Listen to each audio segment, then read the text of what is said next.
E aí, gente, tudo bem? Vamos encerrar nossa semana de orações com a leitura orante da Bíblia. Vamos lá. Alguns fariseus aproximaram-se de Jesus para pô-lo à prova e perguntaram-lhe: é permitido ao homem divorciar-se de sua mulher por qualquer motivo? Ele respondeu: vocês não leram que, no princípio, o Criador os fez homem e mulher e disse: por essa razão, o homem deixará pai e mãe e se unirá à sua mulher, e os dois se tornarão uma só carne? Assim, eles já não são dois, mas sim uma só carne. Portanto, o que Deus uniu, ninguém separe. Isso está em Mateus 19, 3-6. Bem, os fariseus não queriam saber se Jesus era a favor do divórcio, mas se ele entendia que o divórcio podia ser realizado por qualquer motivo. Jesus divide sua resposta em duas partes.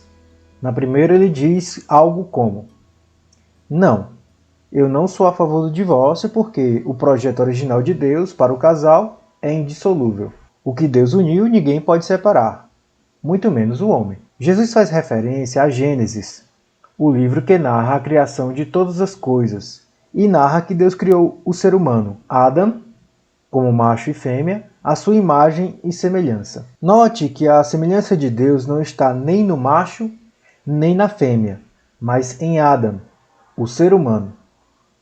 Na relação de casal, é que os dois se tornam um, e o macho e a fêmea da espécie humana vivem em uma só carne, sendo essa a maior expressão possível da imagem de Deus, pois Deus é uma unidade de 3 pessoas: Pai, Filho e Espírito Santo.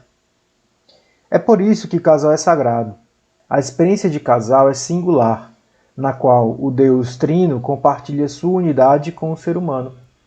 Assim como Deus é 3 e na verdade é 1, o casal é 2. Por mais esquisito que pareça gramaticalmente, mas na verdade é 1. 2 pessoas formando uma unidade sagrada. Eis o projeto original de Deus. Eis porque Jesus Cristo se posicionou lamentando a realidade do divórcio. Porque, em termos ideais, o que Deus uniu, o homem não deve separar. Que o marido seja ele mesmo e dê liberdade para que sua esposa seja ela mesma. Mas também que em nossa diversidade vivamos a extraordinária experiência de sermos 2 e sermos um só.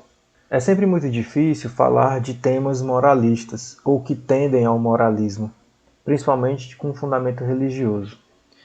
Mas o que a gente precisa reter desse texto, basicamente, é que, de fato, o ideal é que as pessoas não se separem.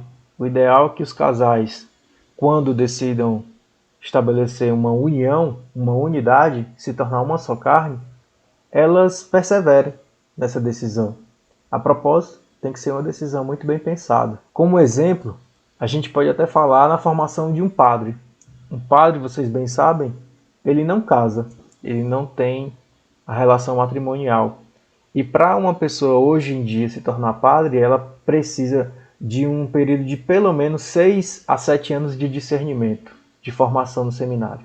Para um casal, se a gente fosse levar isso na matemática, talvez fosse necessário de 12 a 14 anos de discernimento para saber se esse casal realmente tem condições de viver uma vida conjugal. Brincadeiras à parte, ou exageros à parte, a gente precisa realmente pensar. A gente precisa pensar que a palavra de Deus nos aponta para o ideal, para o desejável, mas sem nenhum tipo de julgamento.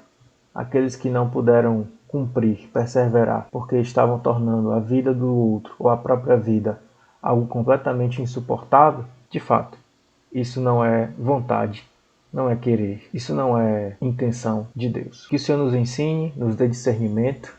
E olhos jovens, quando vocês forem namorar, quando forem casar, pensem bem. Em nome do Pai, do Filho e do Espírito Santo. Amém.